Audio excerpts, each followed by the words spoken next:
Amazing.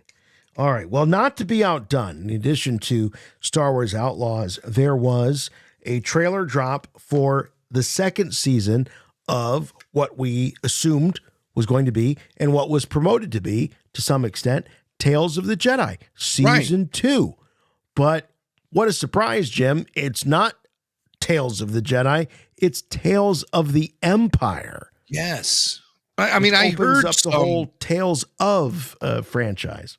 I heard some murmurs underneath the surface about this, but I was just as surprised as anyone when it was revealed that that was the next animation coming from Lucasfilm on, and it's going to hit us just like less than a month from now.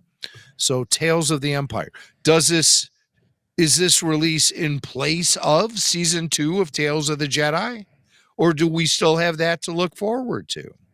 That's something I've not been able to find out. Is Tales of the Empire, is it just the Tales of franchise now? Well, it makes sense. I mean, there's so many possibilities with it. Oh, tons. Tales of the Bounty Hunters, Tales of the Republic, Tales of the New Republic, Tales of the First Order, Tales of the Jedi, Tales. Yes. There's so many. It reminds me of those books. Wasn't there a Tales of series of novels back in the 90s? Tales of Jabba's Palace. I remember it being one of them. Tales of Mos Eisley Cantina. Right. Tales of the Republic, Tales of the Empire. It was a like a compilation of stories in paperback. But this new Tales of the Empire seems to be heavily focused on 2 characters. Yes. Barriss Offee, fallen Jedi Knight Barriss Offee, who was imprisoned at the end of Clone Wars Season 5 for orchestrating a bombing on the Jedi Temple, in which Ahsoka Tano was set up to be the fall guy for. Right. And she was in front of a tribunal, and it looked bleak for Ahsoka until Anakin Skywalker was able to get to the bottom of it and expose Barriss Offee as the culprit. And Barriss, she felt like the Jedi were fueling the Clone Wars, and she felt like the Jedi were being manipulated by the dark side. She felt like the Jedi were actually serving the dark side and losing their way, promoting the violence of the war.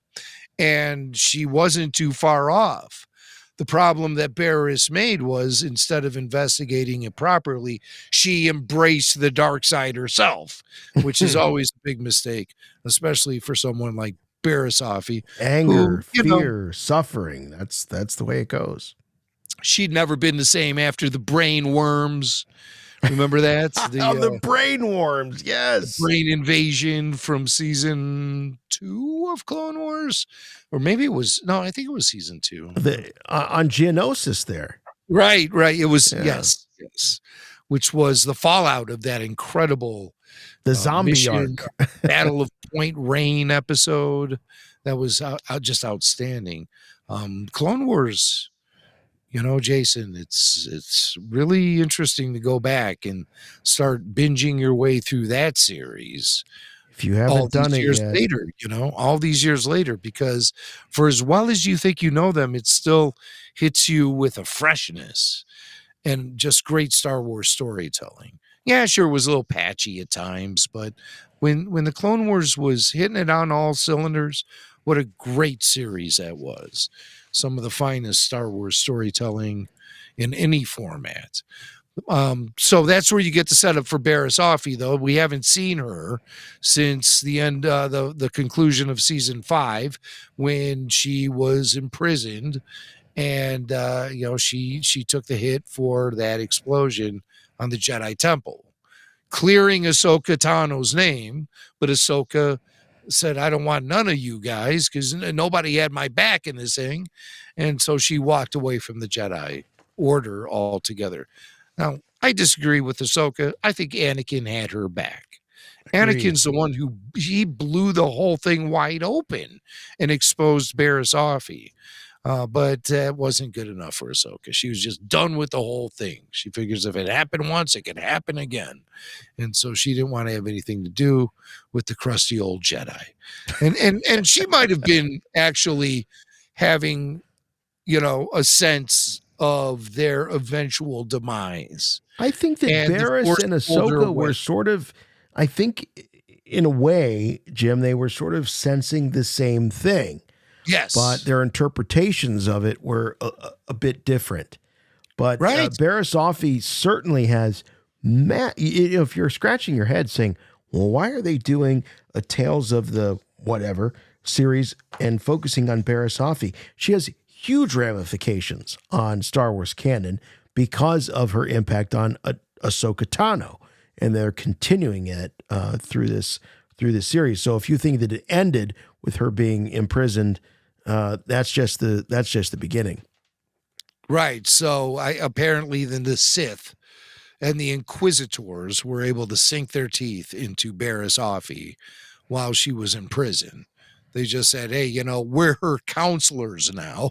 Right. We're advocates for Barriss Offee now. She was once a prisoner of the Republic, and now she's a prisoner of the Empire. And so, of course, they're going to be going through the data banks and seeing who is in custody and what use they might be to the new goals of the prevailing powers.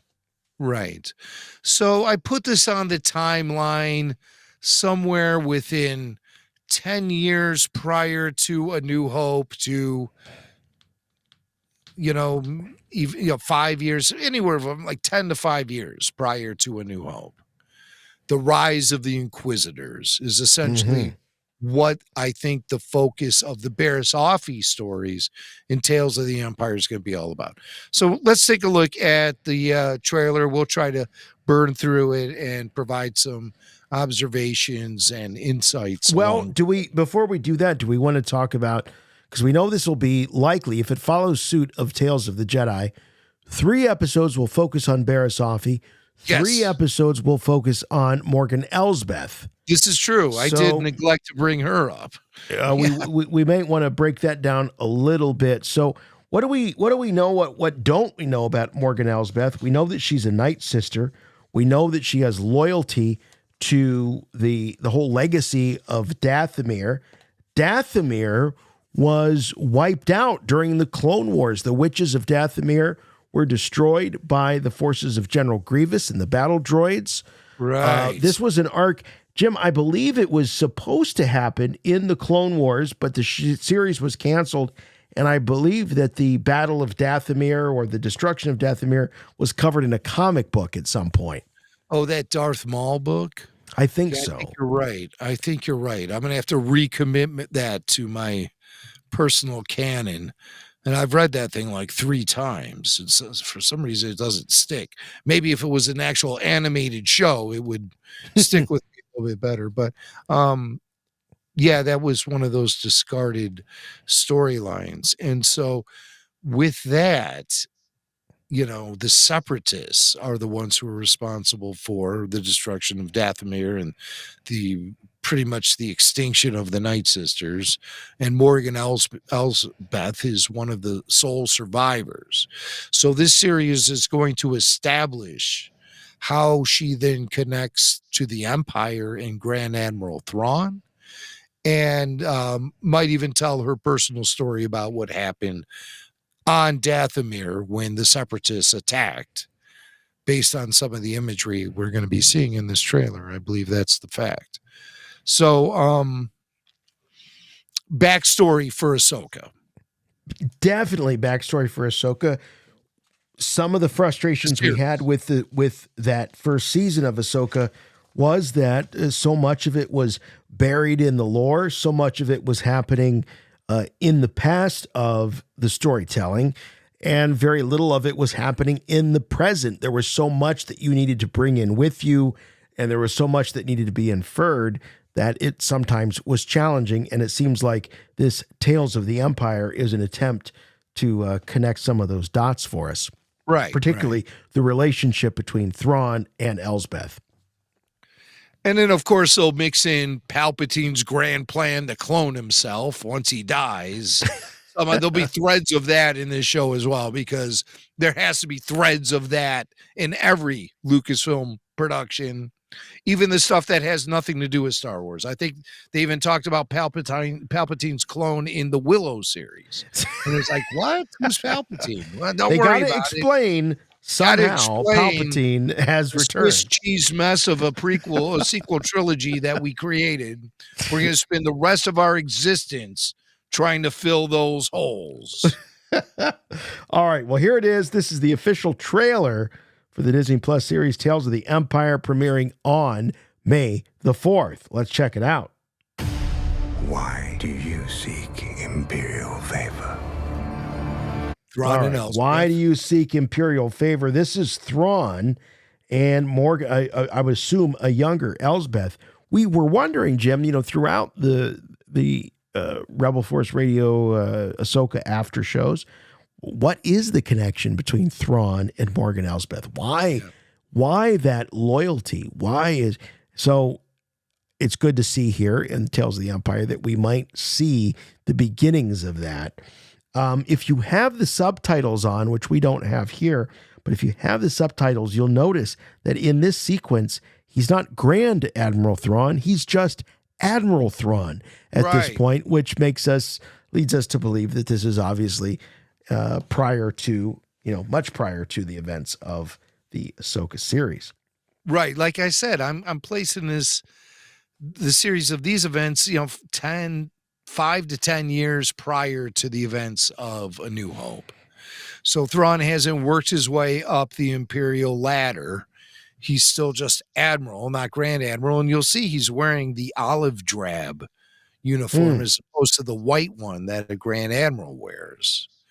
So this is the origin of his relationship with Morgan Elsbeth, and quite possibly the origin of his, the creation of the foundation of who Thrawn is and how he rises through the Imperial ranks.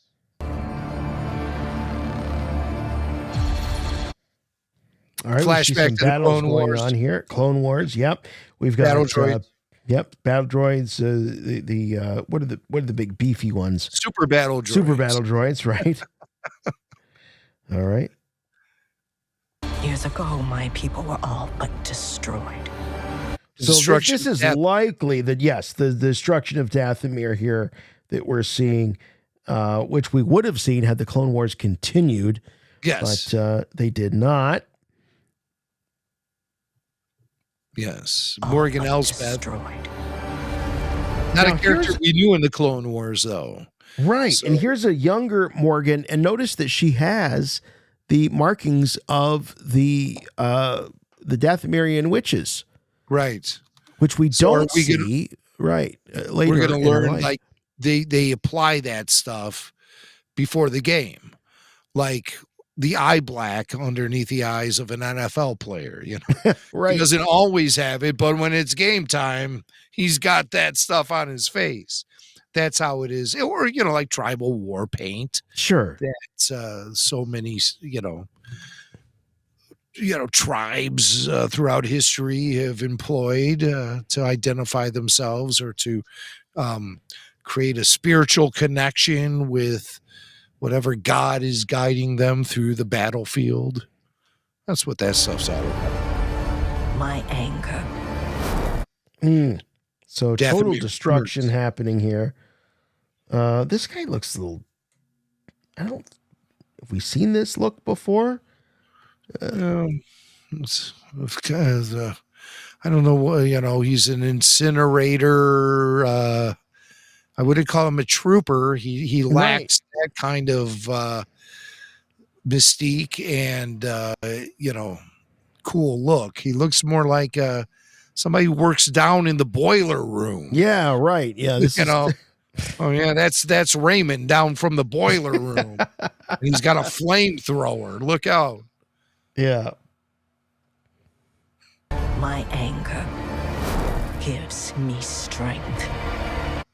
So here's Morgan Elsbeth looking at the carnage and the destruction, perhaps here of Dathomir and the aftermath. Yeah, that's what's happening.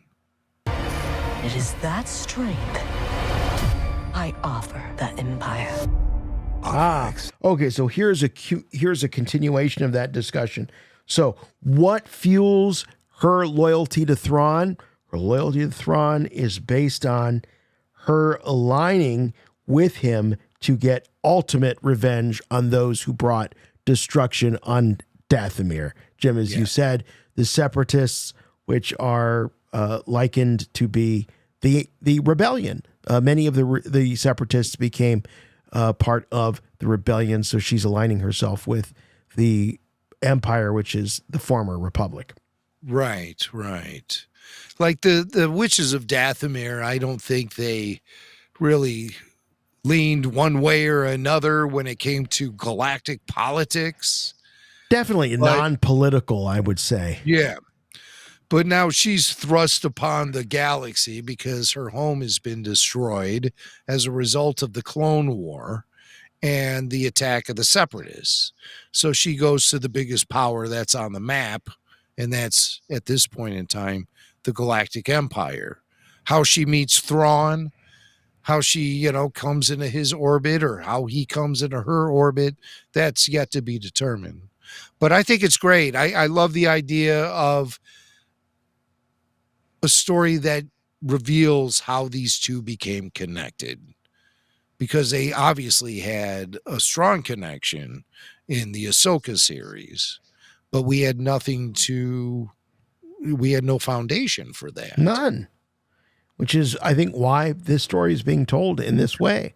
Outside the fact that she did have that shipyard, and so she was fueling the Imperial war machine. Yes. We know that.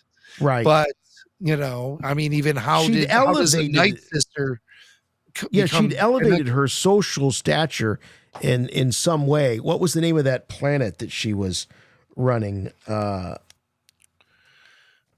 believe it was called Elsbeth Land.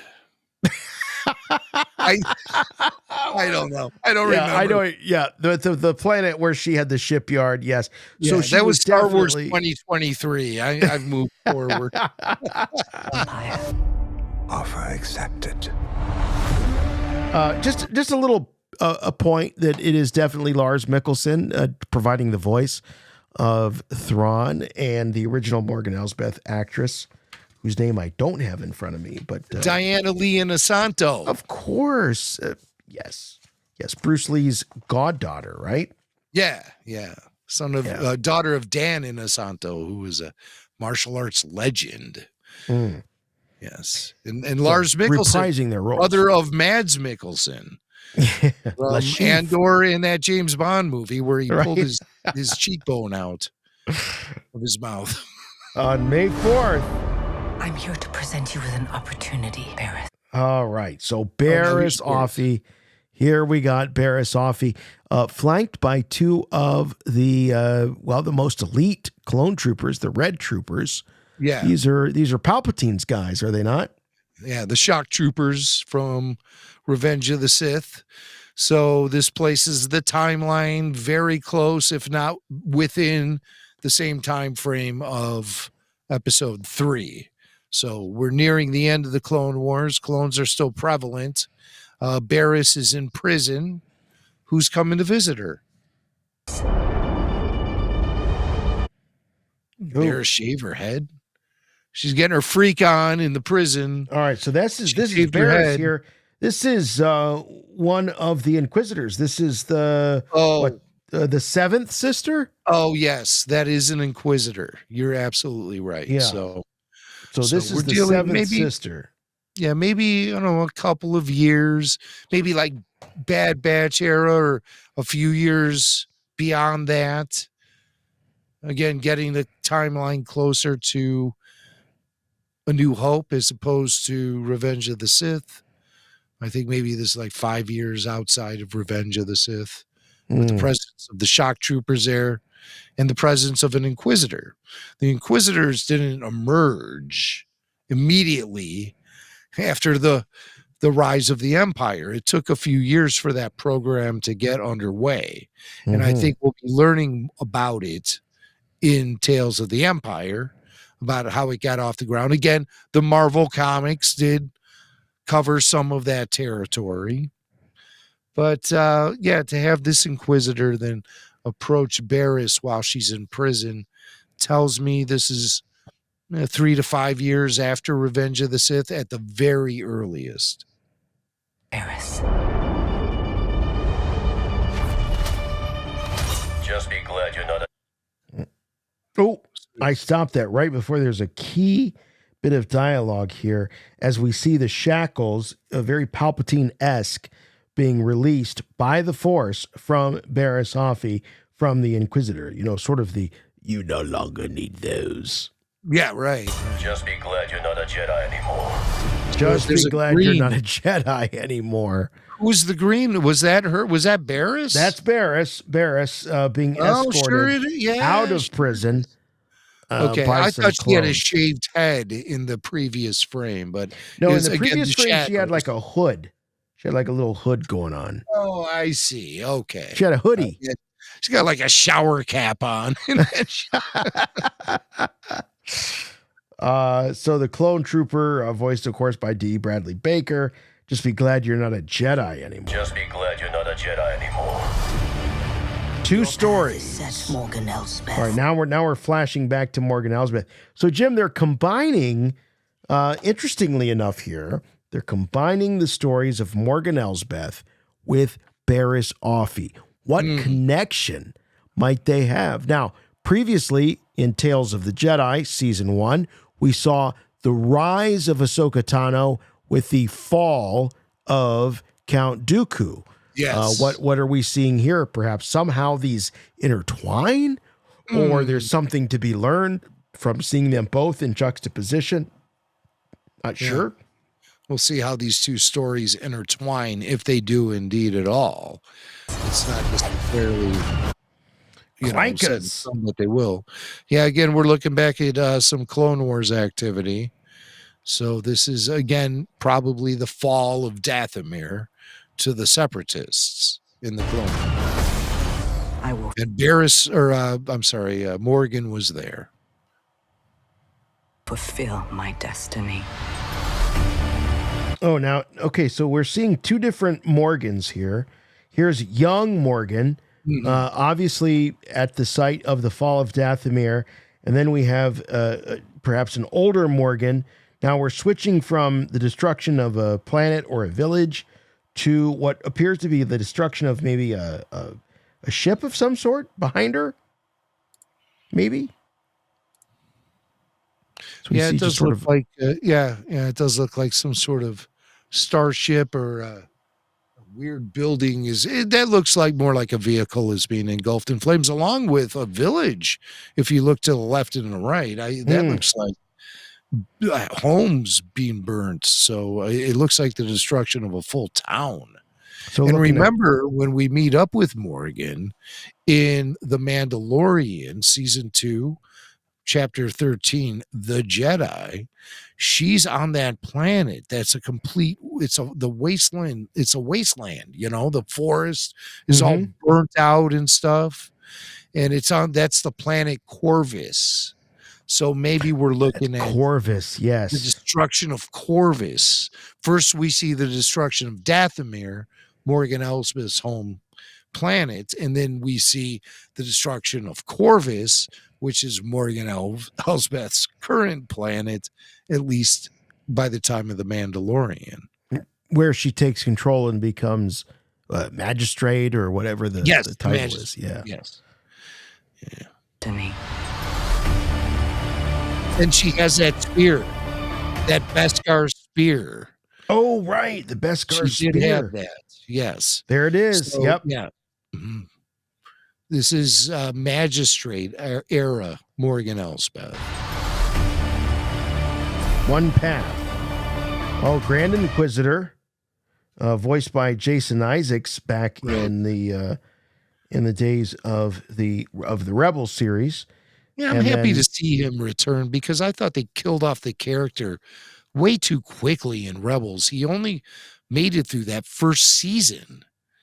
And then there was this revolving door of other Inquisitors, some lesser than others. I thought this character was kind of compelling and deserved maybe a longer run.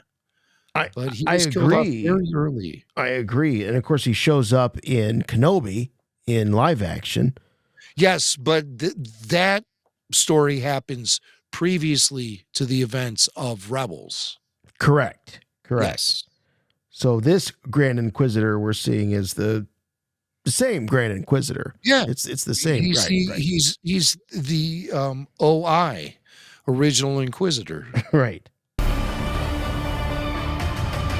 Mercy only breeds defeat. You know, I don't think that's Jason Isaacs.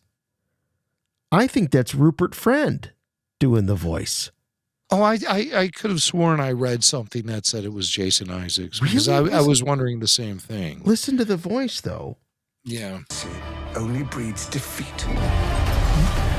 I don't think that sounds like Jason. Jason Isaac has a much deeper voice, but this feels like more like Rupert Friend, as we heard in Ahsoka. I agree, but maybe he's mimicking the delivery that was established then for the character. Right. Because that's the last time we saw him, and maybe more closely in timeline to this. But look at this bevy of lightsaber hilts. I got a bad feeling about this. I don't think these are new lightsaber hilts. I think these are lightsabers that have been taken from Jedi that have been put on ice or an amber or whatever it is. Maybe. Remember General Grievous used to brag about his collection. Right. Where did that collection go? after he was defeated, where did that collection go? Maybe this Inquisitor, he acquired them on eBay or something. On Grief Bay. Star Wars eBay. Breeds defeat. But I will help you overcome this weakness. I think that's Rupert Friend. I could be wrong. Jim, you were saying that you feel like you saw that Jason Isaac was reprising the role. Okay, so it very well may be Jason Isaac. The cast list does reveal him. Okay, all right. So it's not Rupert. Voice of the Inquisitor. But again, he might be mimicking the sound of Rupert Friend's character. Just to try to maintain consistency. Here he is training Barriss, trying to bring the dark side out of her, bring her anger out of her so she can tap into the dark side more efficiently and become an Inquisitor herself. Oh, look at this. You see this little blood splatter? Blood. It's like an NHL game. Blood on the ice. Yeah, look at that. And she looks up. Oof, this is intense. I got my nose is bleeding. I got a bloody nose. You said the Empire would help to change things. Everything. We're on Corvus now. We're on Corvus. Haven't we seen this dude before? This Asian dude? Who? The Asian dude there. Behind. He was I think the original mayor of the city on Corvus. And he was imprisoned, and the Mandalorian was able to liberate him once he overthrew Magistrate Elsbeth. Right. So, yeah, he was like the original mayor of the town. That's so this right. Full backstory for Morgan Elsbeth and where she is when we eventually meet her in Chapter 13, The Jedi, Season 2 of The Mandalorian. At a cost. Beskar spear. Mm-hmm. And there you see that ship exploding, which was probably the fire she's walking away from. You see that ship right there. This is probably the explosion is probably what generates that right here. That forest-wide fire that we see Morgan Elsbeth walking away from. So we're going to see the origin of why Corvus looks all burnt out. That forest is all burnt out, and it looks like Armageddon took place on that planet when the Mandalorian lands. Here we see it's a vibrant, alive forest, green, leafage, foliage. It's all there, and this is why it isn't there. The destruction of the ship. Here. Oh, Grievous. More Clone Wars flashbacks. Oh, nice. Swank, do that again. That's probably the best impression that's ever happened on these airwaves since the history of podcasting. I mean, that was a lot of people loved your Kenny Baker from a couple weeks ago. I've heard more than a few comments about that. But I think this General Grievous asthma cough is going to really it's going to win you the governor's award. I appreciate it. Yes. All right. Grievous coming up on what looks like to be a young. World has been burning. Yeah, I think that's Morgan Elsbeth. Right? Burning. That's where Approaching. Oh, He and now we get to see actually the Since I was a child. yeah, we got the spinny sabers going on here. interesting. Wow, look at this. So a big duel between Grievous and Morgan Elsbeth. Awesome. I'm in for this. Since I was a child. You cannot stop what has begun. Were these battle droids I see? Yeah. I think so. Yeah, they're all folded up, you know how they do. Right. And then they unfurl themselves and unleash their destructive power. Then we see Barriss Offee with one of those Inquisitor spinny blades. Yeah, the helicopter saber. Yeah. Barriss, wow. She definitely graduates to the role of Inquisitor in this series. For sure.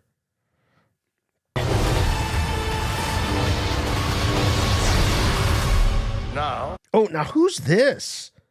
So somebody is opening a can of force whoop ass here, or some sort of force power on these super battle droids. Is this Barriss? Is this Morgan? Who is this? Look at that. Big mystery. Yeah. It seems like very Jedi Mhm. with the hood up and the cloak and everything. Who could it be? What Jedi has survived in this time period? Kenobi. I know. now you must face one final test. To join us. Well, look at this trial right here Yeah. to join us, to join the Inquisitor ranks. Who do we have here? We've got, I'm assuming that this is Barriss facing off against another potential candidate here for Right. That's probably it. These are probably the two top graduates of the Inquisitorious class, and they have to duel it out to see Yeah. who will fill the role, the final opening of the Inquisitorium. Or is it Inquisitorious? the Inquisitorium is the physical location. I think the Oh. Inquisitorius is the organization. Is the organization. Well, you still need a spot in both of them. Right. So it looks like a duel to the death is going to happen. Boy, this looks like a great series here. The shorts will probably be, similar to Tales of the Jedi in the range of 14 to 18 minutes long. Mm-hmm. But maybe they might surprise us with a longer episode. It is time you meet your new master. Oh boy. Here's the mother load. Okay, so we got Vader coming through, but let's look at the lineup here of Inquisitors. I hate to Barriss, say it, but Marok. yeah, I was going to say, is that a Marok I see? Yes, it is. So he is a legitimate Inquisitor. Maybe we'll find out why he dissolved into greenish black smoke when he was defeated by Ahsoka. And then you have the other Inquisitor who was from Tales of the Jedi. This is the Inquisitor Ahsoka killed in the final Tales of the Jedi episode. Oh, when right. When she he was shows living up on that farm, planet. Yeah. and he showed up and destroyed trashed the place, set it all aflame. And then she, quickly defeated him. So this stuff is taking place prior to the events of that particular episode of Tales of the Jedi. Here's Barriss in the lineup. Traitor. Yeah. Dirty traitor. I'm still bitter about it. I don't like how she framed Ahsoka. I don't like all this. She attacked Anna. Watch that last episode of season 5 of Clone Wars. It's called The Wrong Jedi. Mm-hmm. And it features this great saber duel with Barriss and Anakin. Barriss with 2 red-bladed sabers that she stole from Asajj Ventress, and Anakin using Barriss's Jedi saber and his own. So it's 4 sabers, 1 duel, 2 contestants. It's great. It's really great. All kneeling. The Huzzah. entry of the Dark Lord. Long live the Empire. Wow. We got Tales of the Jedi sort of burning out to create Tales of the Empire. May the 4th on Disney Plus. Wow. Cool stuff. All right. Well, we're going to get together in your hotel room on the morning of May the 4th in Bristol. Yes. And we're going to watch these suckers together as we eat our $50 omelets and drink our $10 cups of coffee. Some mimosas there, maybe a Bloody Mary. Who knows? Maybe, but we got a full day ahead of us, so I don't know. That's true. That's true. I don't know about that. The mimosas might have to wait till post show.